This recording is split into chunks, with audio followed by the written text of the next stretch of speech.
얼마 전 뉴스에서 유빙에서 표류하던 어부들이 기적적으로 구조됐다라는 뉴스가 보도된 적이 있습니다. 유빙은 표류하는 이제 해빙이죠. 그러니까 떠다니는 바다 얼음 덩어리입니다. 아마 저위도 지방이나 각 극지방에 바다가 얼어서 생기는 것이라고 합니다.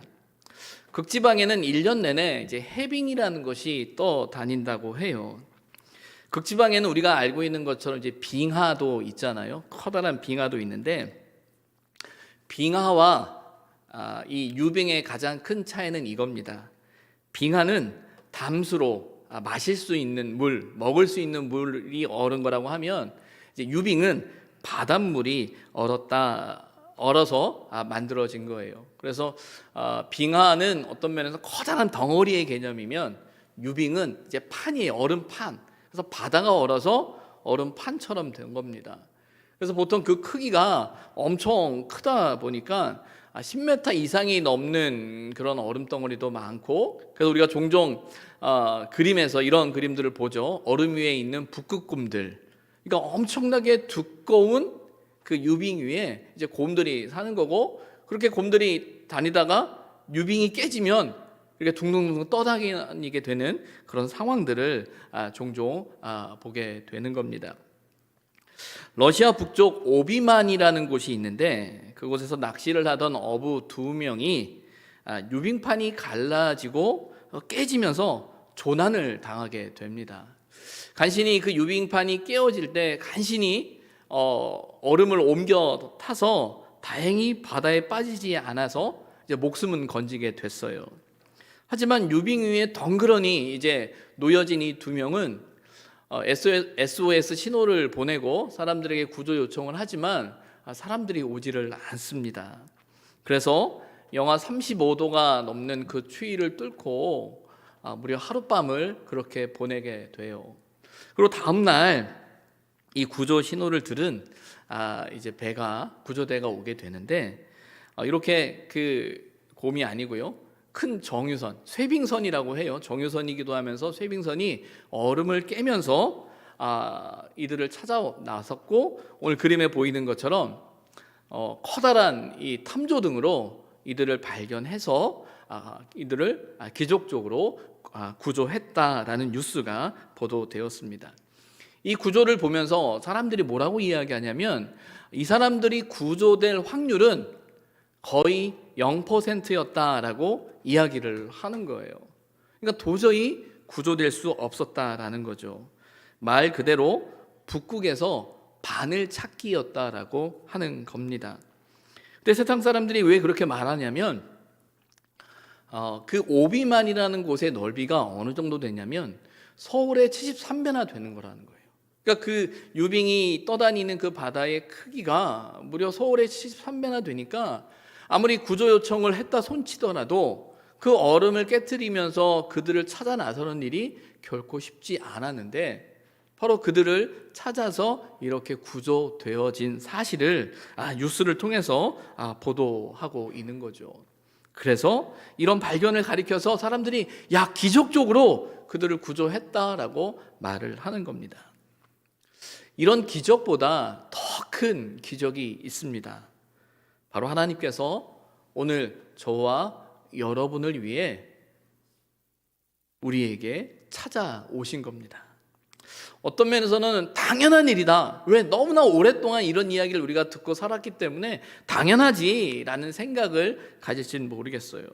그러나 이거는 기적이 아닐 수 없는 겁니다. 특별히 하나님께서 저와 여러분을 찾기 위해 하나님이 인간이 되셨다라는 것은요, 말할 나위 없는 기적이라는 겁니다. 그래서 우리는 이런 기적을 가리켜서 더 이상 기적이라 말하지 않습니다. 우리는 뭐라고 말하죠? 사랑이라고 말하는 거예요.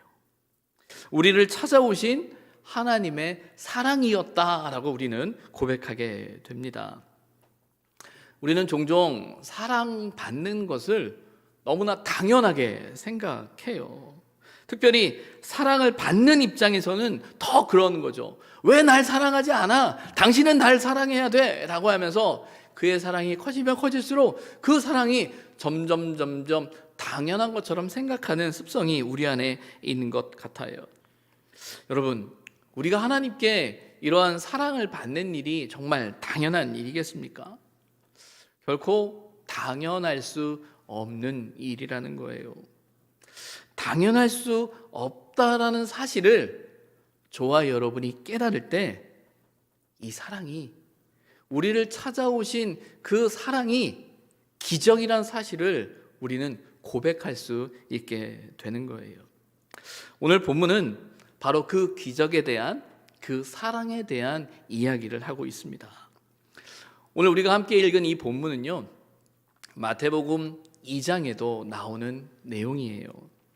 동방 박사들이 아까 우리가 함께 보았던 그 아이들을 위한 교회학교 메시지에 나와 있는 것처럼 동방 박사들이 큰 별을 보고 유대 땅으로, 예루살렘으로 헤롯을 찾아오죠.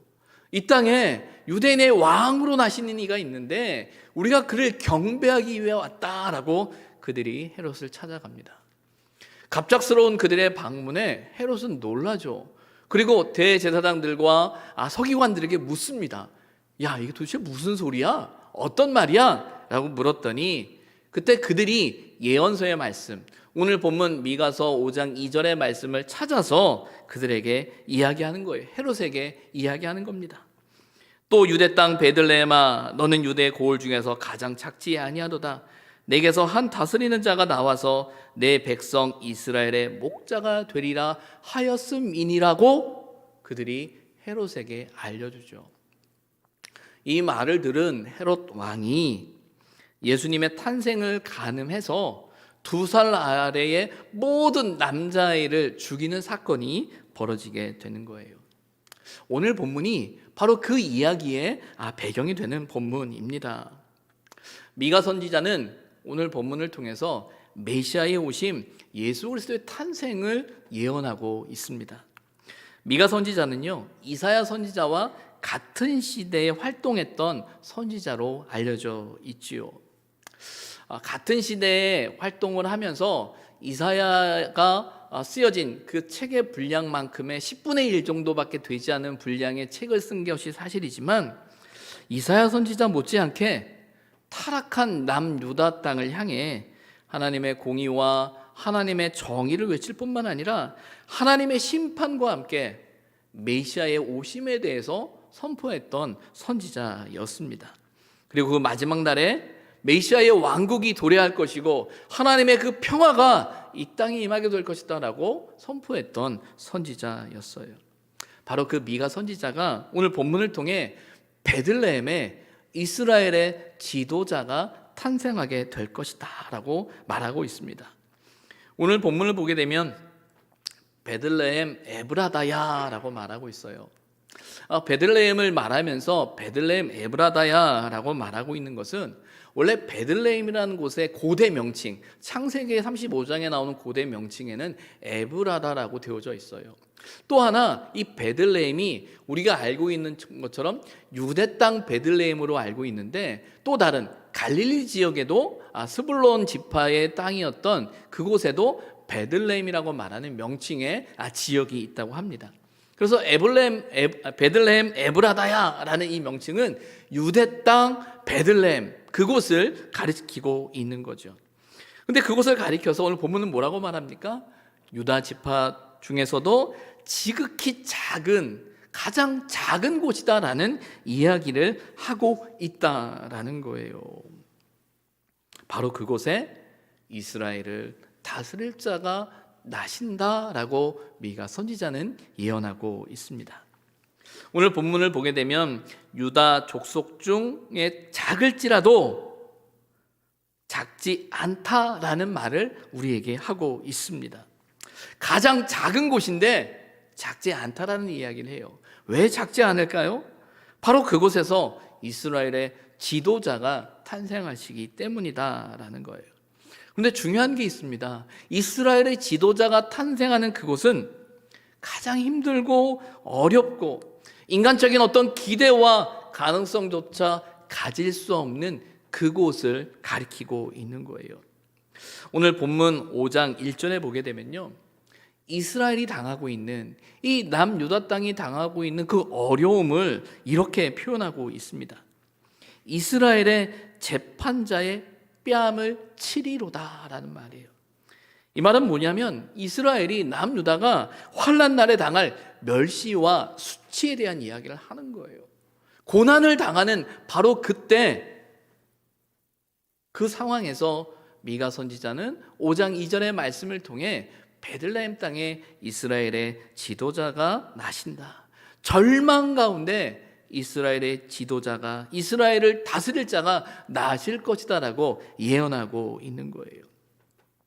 이 말씀 속에서 우리는 알죠. 우리 힘으로 아무것도 할 수 없을 때, 우리 힘으론 도저히 어떠한 가능성이 없을 그때에 하나님의 구원의 역사가 일어나게 된다는 사실을 우리는 발견하게 되는 거예요. 우리가 메시아 예수 그리스도의 오심을 기대하고 소망하는 이유 중에 하나는 뭐냐면요, 우리의 절망을 깨달을 때예요. 우리에게 어떤 가능성도 없다라는 사실을 알기 때문이에요.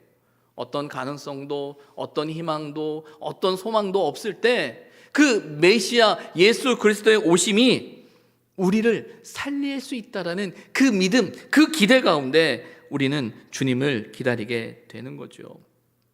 사람의 계획이나 열심이나 수고의 결과가 아니라 절대적인 하나님의 주권이며 하나님의 역사라는 거예요. 예수님의 오심은 가장 작고 연약하고 부족한 가운데 하루하루 살아가는 우리를 향한 하나님의 사랑이라는 사실을 성경은 이야기하고 있습니다. 이것을 가리켜서 이사야 선지자는요, 하나님의 열심이다라고 표현하고 있어요. 우리를 향한 하나님의 열심, 그 하나님의 열심이 이 모든 일을 이룬다라고 이야기하고 있죠. 그리고 우리는 이것을 다시 하나님의 사랑이다라고 부르고 있습니다. 오늘 본문을 보면 그 근본은 상고의 영혼에 있다라고 표현하고 있어요. 이 말은요, 그 기원, 그 출발은 아득한 옛날 태초부터 시작되어지고 있다라는 거예요. 하나님의 구원의 역사, 하나님의 사랑, 하나님의 열심의 출발은 어느 날 갑자기 일어나는 것이 아니라 아주 오래전부터 저와 여러분을 향한, 우리를 구원하기 위한 하나님의 놀라운 계획이라는 거죠. 영원 전부터 계신 그 하나님께서 하나님의 계획과 섭리 가운데 우리를 구원하시기 위해 이 땅에 오셨다라고 이야기하고 있는 거예요. 하나님의 놀라운 구원의 사건은요, 아주 오래전부터 준비되어져 있음을 성경은 이야기하고 있죠. 미가 선지자가 활동하던 시기가 앞서서 제가 이사야 선지자와 같은 시기다라고 말씀을 드렸는데, 이 미가 선지자나 이사야 선지자가 있을 당시에 어떤 일이 있었냐면 북이스라엘이 멸망하게 돼요. 그게 주전 721년, 722년 경이다라고 보통 역사적으로 가늠하게 되는데, 그 멸망을 목도했던 선지자들이거든요. 그런데 그때 미가 선지자가 오늘 본문을 통해서 예언한 이 예언의 성취가 언제 일어나죠? 바로 예수님께서 주전 그 4년에 탄생하시게 되잖아요. 무려 700년이라는 시간, 말 그대로 700년 이후의 일을 미가 선지자를 통해서 예언하고 있는 거예요. 이 예언이 어떻게 이루어지게 됩니까? 말 그대로 시대와 시간과 공간을 지나서 이루어지는 하나님의 놀라운 구원의 역사라는 사실을 우리는 말씀을 통해서 발견하게 됩니다. 오늘 설교의 제목이 어노인팅이 부른 흐르네 하나님의 사랑이라는 노래에서 따온 거예요. 그러니까 우리가 이제 설교 후에 이 찬양을 함께 부르게 될 겁니다.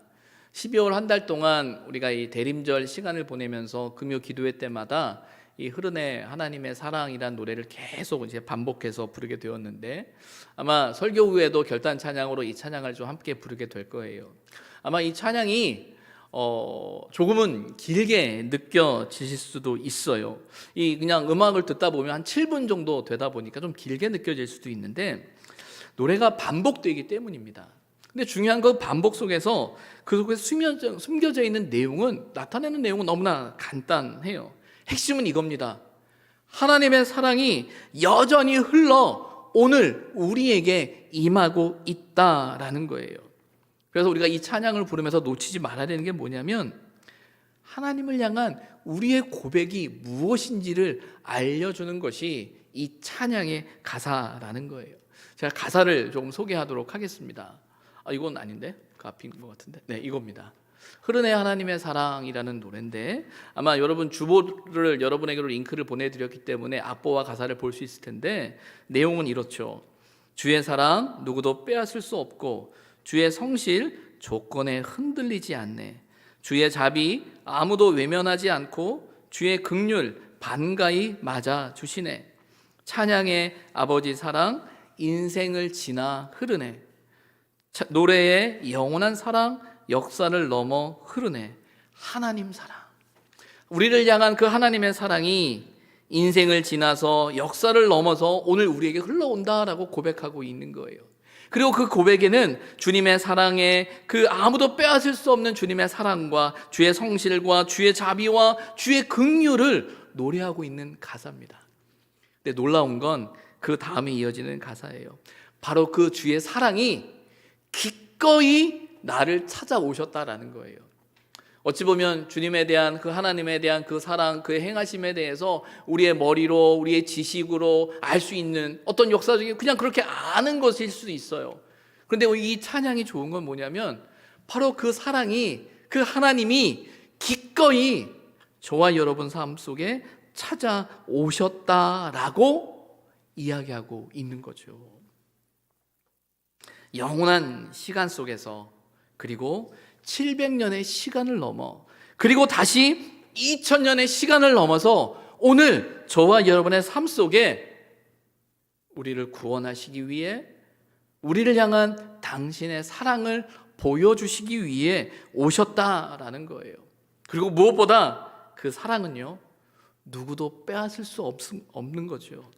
그 성실하심은 어떤 조건에도 흔들리지 않는 거예요. 우리는 우리의 상태, 우리의 상황, 우리의 조건에 따라서 하나님이 달라진다라는 생각을 가질 때도 있습니다. 때로는 우리가 처해 있는 상황과 형편 때문에 하나님의 사랑에 대한 크기를 제대로 깨닫지 못할 때가 있어요. 그러나 우리를 향한 하나님의 사랑은, 그 성실함은 결코 흔들리지 않는다. 하나님의 자비는 아무도 외면하지 않는다. 주님의 긍휼은 우리 모두를 맞아주신다라고 고백하고 있는 거예요. 바로 그분이 기꺼이 우리를, 저와 여러분을 찾아오셨다라고 고백하는 찬양이 바로 이 찬양입니다.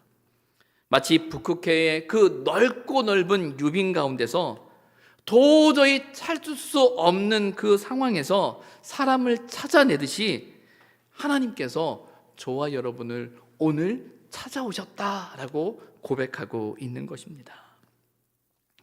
얀 리처드슨 박사라는 분이 계세요. 이분은 누구냐면 미국의 교육 컨설턴트라고 하기도 하고요, 또 독서 전문가라고 하는 분인데, 이분이 빛은 어떻게 오는가라는 시를 썼습니다. 사실은 이 시는 영문이죠. 영문으로 된 시인데 유시화라는 시인이 이 시를 읽고 이제 한글말로 번안한 시가 빛은 어떻게 오는가입니다. 시가 좀 긴데 제가 부분을 이렇게 좀 소개하도록 할 텐데, 앞부분에 이렇게 시 내용이 이렇습니다. 빛이 어떻게 오는지 나는 말할 수 없다. 내가 아는 것은 우리가 상상하는 것보다 훨씬 오래되었다는 것. 우리에게 닿기 위해 놀라울 정도로 광대한 공간을 가로질러 여행해 왔다는 것. 나는 안다. 그 빛은 숨어 있는 것을 찾아내는 일을 좋아한다는 것을. 잃어버린 것, 잊어버린 것, 혹은 위험에 처해 있거나 고통 속에 있는 것을, 이라는 부분으로 시작해요. 그 빛이 하나님이 그 하나님의 사랑이 어떻게 우리에게 왔는지 우리는 말할 수 없어요. 하지만 우리가 아는 건 이겁니다. 하나님의 그 오심, 하나님의 사랑, 그것은 우리가 상상했던 것보다 더 오래전부터 하나님의 계획 가운데 있었다라는 거예요. 그리고 무엇보다 그 오랜 시간뿐만 아니라 오랜 공간을 가로질러서 우리에게 오셨는데 그분이 그 빛이 무엇을 좋아하는지 아는 거예요. 잃어버린 것을, 잊어버린 것을, 위험에 처해 있는 이들을, 고통 속에 있는 이들을 찾아오는 것이 그 빛이다라고 그 시인은 고백하고 있습니다. 중간을 생략하고요. 이어서 이런 내용이에요. 또 고백합니다. 빛이 어떻게 오는지 나는 말할 수 없다. 그러나 그 빛은 오고 있으며 언젠가는 올인하는 것을 나는 안다. 당신을 에워싸고 있는 가장 깊은 어둠 속으로 길을 내어 온다는 것을 비록 오는데 몇 세기가 걸리는 것 같아 보여도 혹은 당신이 예상하지 않았던 모습으로 도착할지 몰라도 그 빛은 오고 있고 반드시 온다라고 이 시인은 고백하고 있는 거예요. 그 빛은 우리를 찾아서 시간과 공간을 뛰어넘어 우리에게 왔다라는 거예요. 때론 아직 그 빛이 오지 않았다라고 생각할 수 있는 분들도 있을지 모르겠어요. 때로는 우리의 주어진 이 삶의 상황이 도저히 아니다, 이건 아니야 라는 생각을 가질지도 모르겠어요. 그러나 이 시는 분명히 이야기합니다. 그 빛은 오고 있고 언젠가는 우리에게 올 것이다.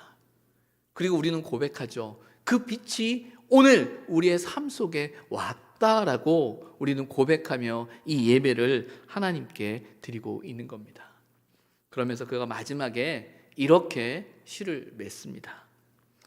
그래서 오늘 내가 그 빛을 향해 몸을 돌리게 되기를, 그 빛이 나를 찾을 수 있도록 내가 얼굴을 들게 되기를, 나를 열고 더 많이 열게 되기를, 오고 있는 그 축복받던 빛에게라고 이 시를 마무리합니다.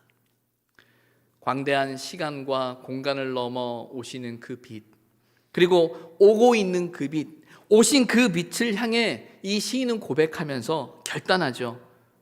그 빛을 향해 몸을 돌릴 것이다. 그 빛이 나를 찾을 수 있도록 내가 얼굴을 들 것이다. 그리고 나를 열고 더 많이 열어서 그 오고 있는 그 빛의 축복을 내가 받을 것이다 라고 결단하고 고백하고 있는 시예요. 우리는 어떤 면에서는 그 빛이 어떻게 우리에게 오고 있는지, 어떻게 오는지 우리는 설명할 수 없고 알 수 없습니다. 그러나 분명한 건 그 빛은 오셨습니다. 오고 있습니다. 오실 겁니다. 오셔서 저와 여러분의 삶을 비추실 겁니다. 그 믿음의 고백이 우리에게 있을 때 저와 여러분은 그 빛을 향해서 몸을 돌려야 돼요. 그 빛이 나를 찾을 수 있도록 우리가 얼굴을 들어야 됩니다. 그리고 그 빛의 축복을 온전히 받을 수 있도록 우리의 마음을 열어야 하겠지요. 2020년 이 성탄의 시간, 어찌 보면 가장 조용한, 가장 고요한 성탄의 시간일지 모르겠어요. 그러나 가장 조용하고 가장 고요해도 우리를 찾아오시는 그 하나님의 사랑의 깊이는 더 깊어지면 깊어졌지 더 가볍지 않았음을 우리는 분명히 깨달아야 하는 거예요. 주님의 사랑 기꺼이 저와 여러분을 찾아오고 계심을, 찾아오셨음을 고백할 수 있는 이 성탄의 시간이 되었으면 좋겠습니다. 어떤 어려움이, 어떤 아픔이, 어떤 답답함이, 어떤 속상함이 우리를 찾아오시는 그 빛을 막을 수 있을까요? 그 무엇도 우리를 찾아오시는 그 빛을 막을 수 없습니다. 그 빛을 향해, 그 사랑을 향해 우리의 몸과 우리의 얼굴을 드는 그 고백이, 그 결단이 있는 이 성탄의 예배가 되었으면 좋겠습니다. 기도하겠습니다.